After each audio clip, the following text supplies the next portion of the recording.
Hola queridos amigos, hola queridas amigas, bienvenidos, bienvenidas de nuevo a mi canal. Me llamo Rafael Fernández Louro y soy profesor de idiomas. ¿Qué tal? ¿Cómo estáis? En este vídeo os traigo la lectura del relato titulado Visiones de la Noche, del escritor estadounidense Ambrose Bierce. Se trata de un inquietante relato sobre los sueños. ¿Qué son los sueños? ¿Visiones? ¿Recuerdos? ¿Vivencias? ¿Augurios? Vamos allá, espero que os guste.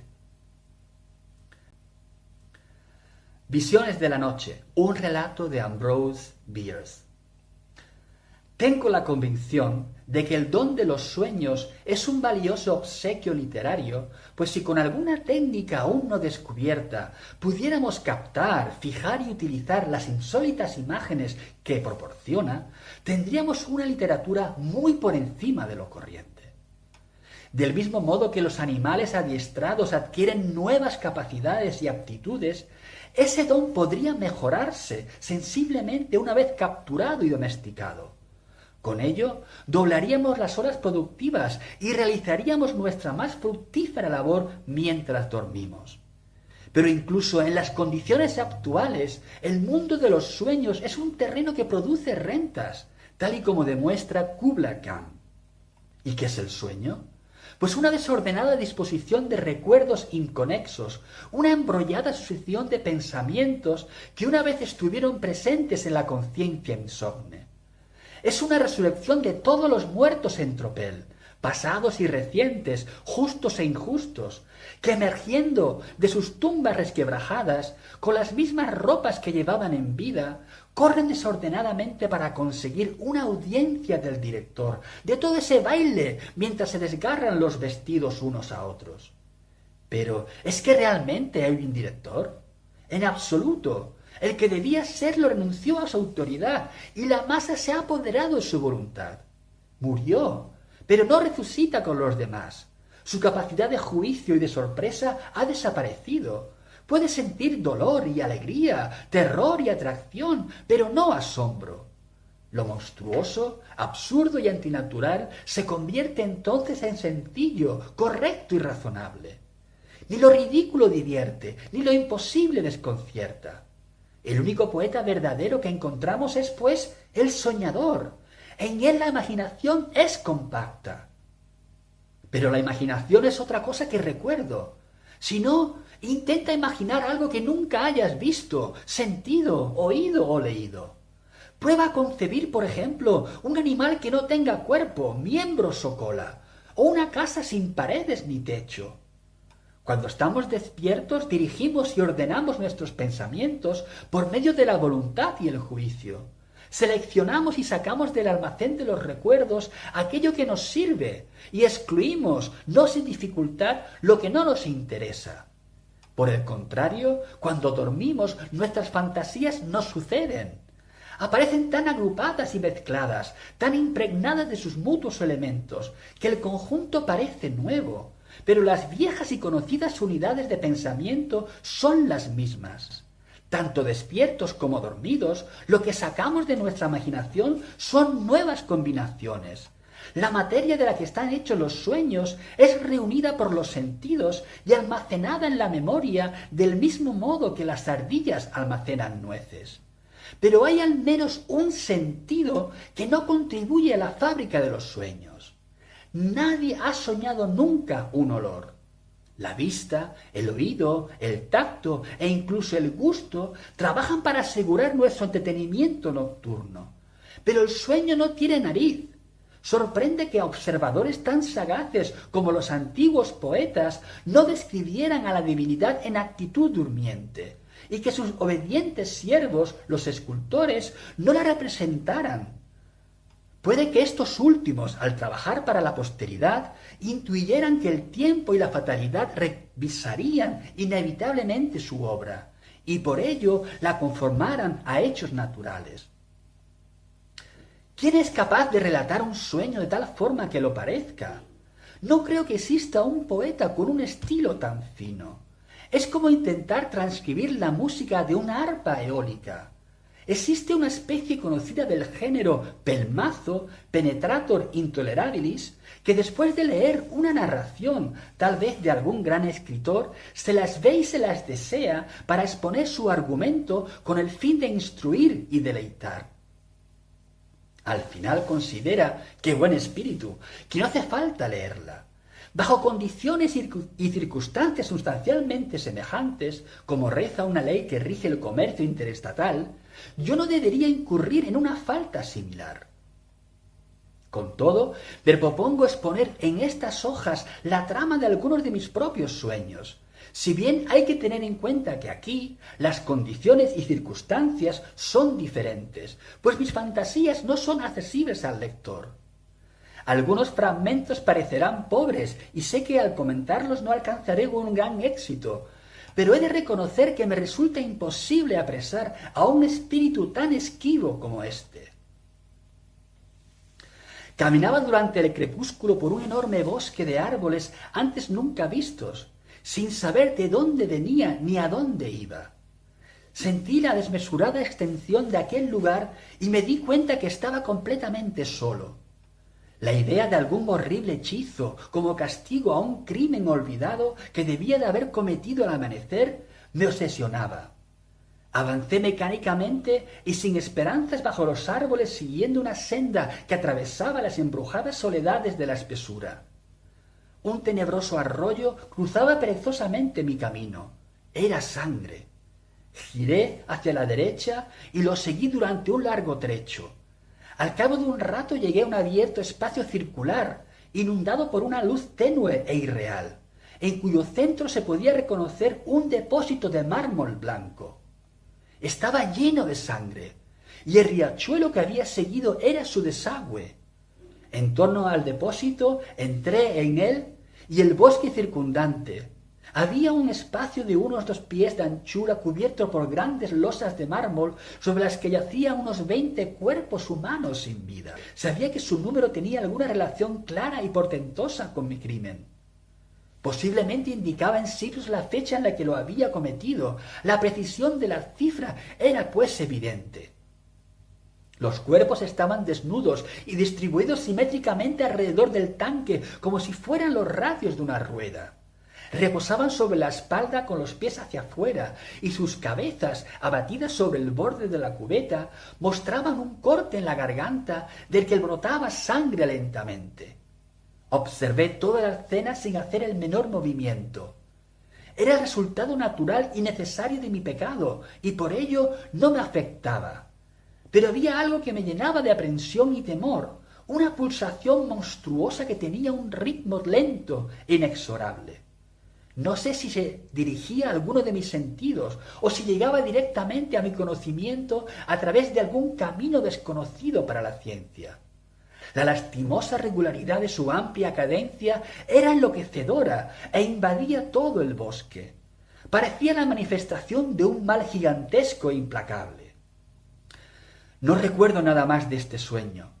Dominado probablemente por el pánico cuyo origen debía de ser el malestar propio de una mala circulación sanguínea, grité y mi propia voz me despertó. Este otro sueño aconteció en los primeros años de mi juventud.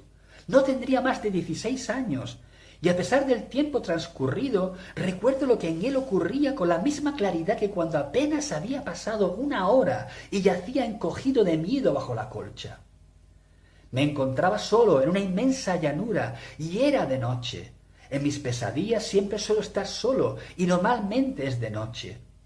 No había árboles, ni ríos, ni colinas, ni rastro alguno de presencia humana. El terreno estaba cubierto de una vegetación rala y oscura, una especie de rastrojos que recordaba que la llanura había sido arrasada por el fuego. El camino por el que deambulaba mostraba algunos charcos que desaparecían y volvían a aparecer, como si al fuego le hubiera seguido la lluvia. Unos oscuros nubarrones desplazaban aquellas partes de cielo reflejadas en los charcos. Al desaparecer, daban paso al brillo acerado de los astros, a cuya luz álgida las aguas mostraban un lustre sombrío. Me dirigí hacia el oeste, donde un fulgor escarlata resplandecía en el horizonte bajo largas franjas nubosas, produciendo un efecto de lejanía inconmensurable, semejante a la que había aprendido a escudriñar en los dibujos de Doré, quien, con cada trazo, formulaba un presagio y una maldición.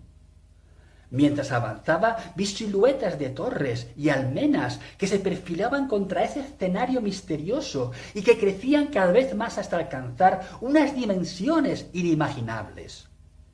Aquella construcción que iba llenando mi amplio ángulo de visión no parecía, sin embargo, estar más cercana. Desesperado y sin ánimos, continué avanzando con dificultad por la condenada y lúgubre llanura, mientras la enorme estructura siguió creciendo hasta resultar inabarcable con la vista. Sus torres eclipsaron completamente las estrellas. Entonces atravesé un pórtico descomunal cuyas columnas estaban construidas con sillares ciclópeos. El interior, completamente vacío, mostraba el polvo propio del abandono. Una luz difusa, esa luz que sólo existe en los sueños y que tiene vida propia, me permitió recorrer largos pasillos que parecían no tener fin y atravesar estancias enormes cuyas puertas cedían a mi paso. Mis pisadas resonaban con el mismo eco que en las mansiones abandonadas y en las criptas habitadas. Caminé durante horas por aquella horrible soledad, consciente de que buscaba algo desconocido. Por fin me encontré en lo que supuse el último rincón del edificio, una habitación de dimensiones normales con una única ventana. A través de ella volví a ver el resplandor rojizo que, como un signo inequívoco, se extendía hacia el occidente y reconocí en él al fuego inmutable de la eternidad. Por encima de aquel fulgor siniestro y amenazante llegaba la terrible verdad que años más tarde, como un capricho extravagante, intenté expresar en verso. Hace tiempo el hombre desapareció del orbe. La corte de ángeles cayó en tumbas ignoradas. También los diablos han quedado fríos al fin. Y hasta el mismo Dios yace al pie del gran trono blanco. A pesar del resplandor, era difícil ver en la oscuridad reinante y pasó algún tiempo antes de que descubriera, en el rincón más alejado de la habitación, los contornos de una cama a la que me acerqué con un fatal presentimiento.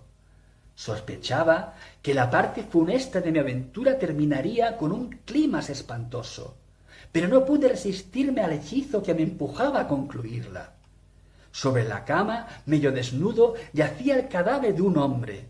Estaba boca arriba, con los brazos pegados a los costados.